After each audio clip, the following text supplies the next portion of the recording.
Los antibióticos en general pueden dividirse, son, pues, como ustedes saben muy bien, todos los antibióticos son sustancias que por lo menos en su origen eh, se, se crearon pues, a partir de compuestos que producen otros organismos y se dividen en pentapéptidos cíclicos, antraciclinas o glicopéptidos complejos. Eso es una clasificación que poco me ayuda realmente. En realidad son pues todos estos que son citostáticos o citotóxicos se unen al DNA o a las proteínas asociadas al DNA y todos inhiben la síntesis de RNA, o sea, inhiben la transcripción y muchas veces inhiben también en la síntesis de DNA, pues al interferir con su función.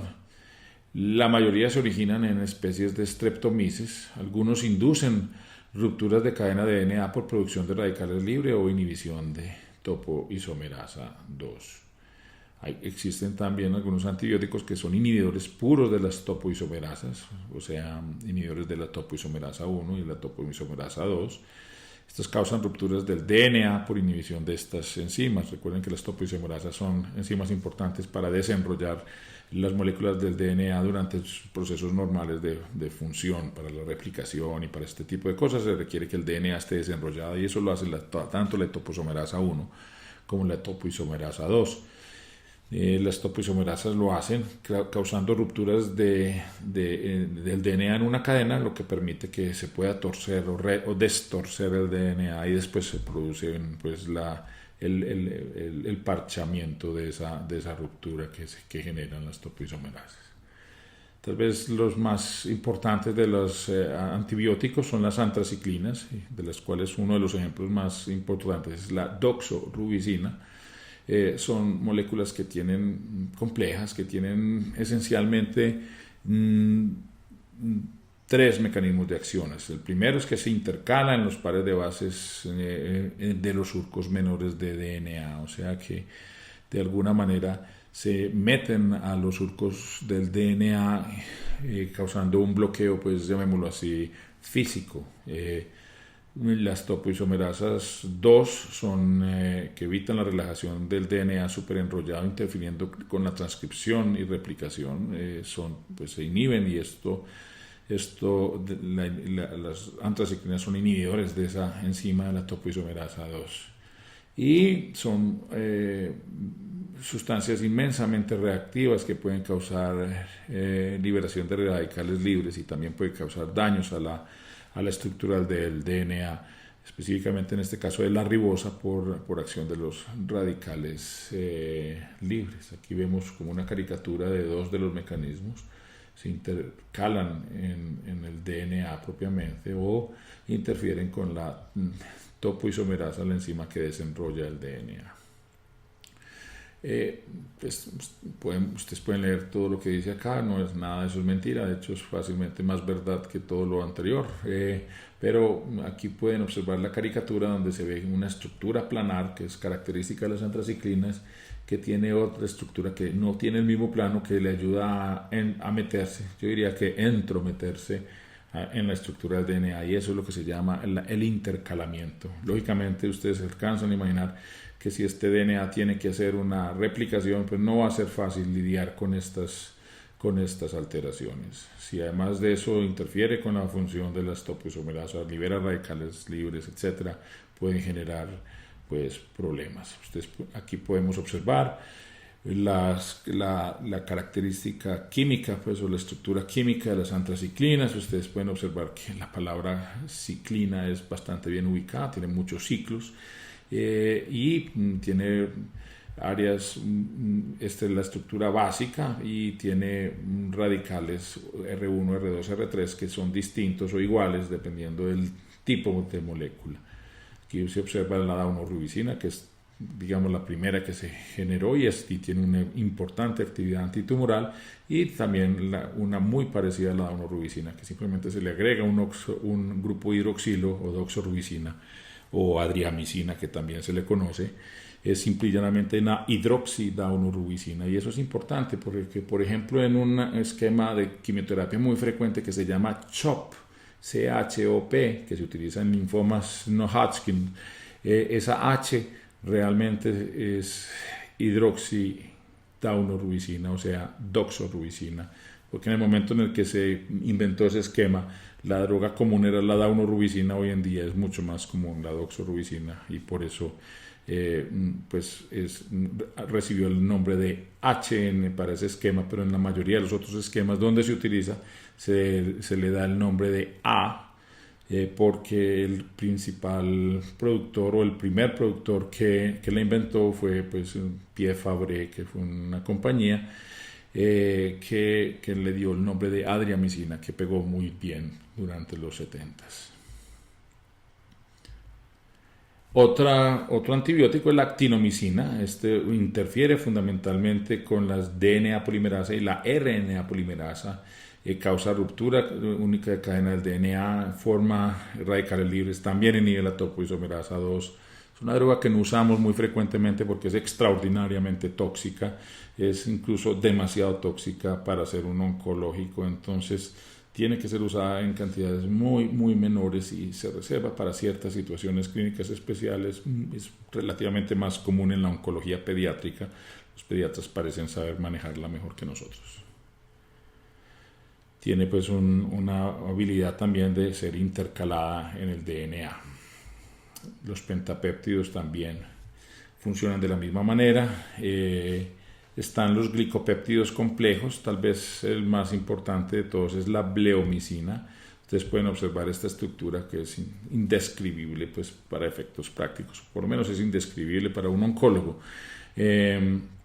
Tiene todas estas cosas, eso no lo produce sino pues, alguna estructura biológica o por métodos semisintéticos, pero pues lo que es importante es que causa daño al DNA por liberación de radicales libres. Ese es como el mecanismo de acción, mata en fase G2, eso tiene sus cosas buenas que ayuda pues, al control de algunas neoplasias. Tiene sus cosas malas, es que la bleomicina en presencia de oxígeno en grandes cantidades también liberan radicales libres y tiende a mantener un cierto grado de actividad y persistencia en los tejidos aún después de ser administrada. Y eso ha generado algunos problemas. Por ejemplo, hay cierto riesgo de fibrosis pulmonar cuando se abusa del oxígeno en anestesias y cosas de esas, todo causado por la bleomicina.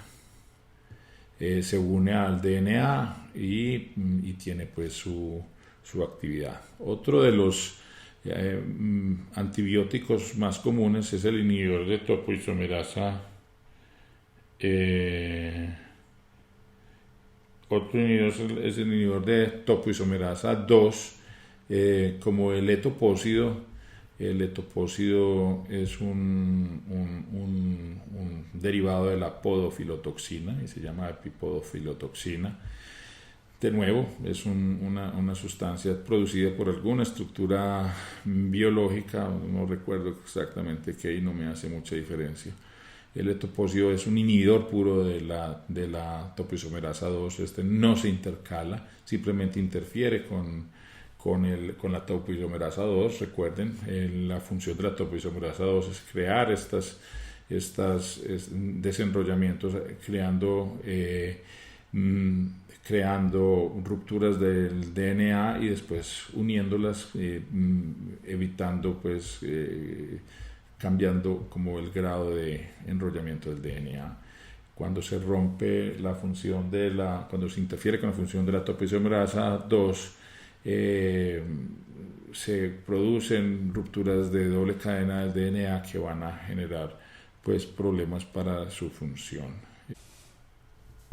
Otro grupo de antibióticos son los inhibidores puros de la topoisomerasa 1.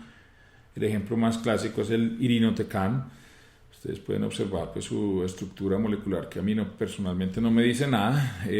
Lo que es claro es que la topoisomerasa 1 libera la energía torsional en la hélice del DNA durante la replicación y transcripción, induciendo rupturas de cadena única. Ese es como su mecanismo de acción.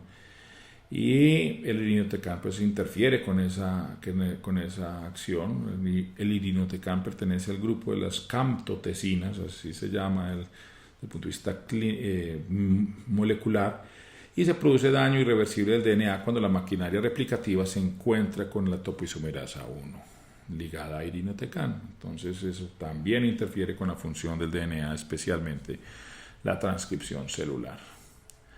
Finalmente están los agentes antimitóticos. De nuevo hay un video dedicado a estos, pero en general podemos decir que causan daño en la dinámica cromosomal y su mecanismo de acción es un daño en la maquinaria de replicación y de la mitosis.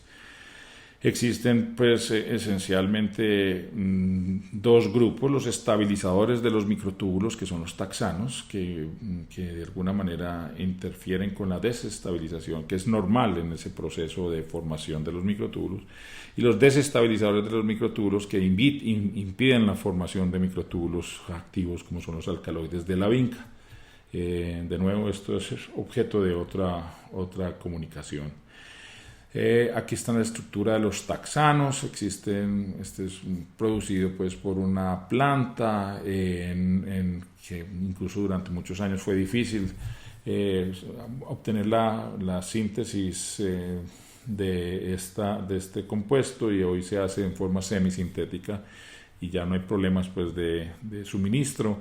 Este es uno de ellos es el paclitaxel, el otro es el docetaxel y hay otro que es el cabazitaxel. Hay diferencias pues entre cada uno en cuanto a su especificidad, pero el mecanismo de acción es el mismo. Interfieren con la beta-tubulina y son estabilizadores de los microtúbulos, interfiriendo con el uso mitótico y la mitosis, causando paro en la mitosis y apoptosis cuando el paro es prolongado. Aquí podemos observar que impide el desensamblaje de los microtúbulos. La célula se llena, se atosiga de microtúbulos y otros elementos que impiden la mitosis, y se desencadena la apoptosis. Los alcaloides de la vinca, aquí podemos observar, viene de una planta que es la vinca rósea. Son pues la vincristina, vinblastina, la vinorelbina. El mecanismo de acción de los alcaloides de la vinca es que no permiten el ensamblaje de los microtúbulos y no se pueden separar las cromátides hermanas, y pues cuando hay eso causa pues finalmente muerte celular. Entonces existen varios productos naturales que se originan en plantas y bacterias, los antibióticos que atacan el DNA, como por ejemplo la doxorubicina, ¿sí? Los inhibidores de la topoisomerasa, como la misma doxorubicina, pero en general pues el etopósido o las epifilotoxinas que interfieren con la topoisomerasa 2, o las camptotecinas como el irinotecan, que inhibe la topoisomerasa 1, y los antimitóticos como los taxanos y los alcaloides de la vinca, que interfieren con los agentes de los microtúbulos. La toxicidad no es uniforme aún en los subgrupos.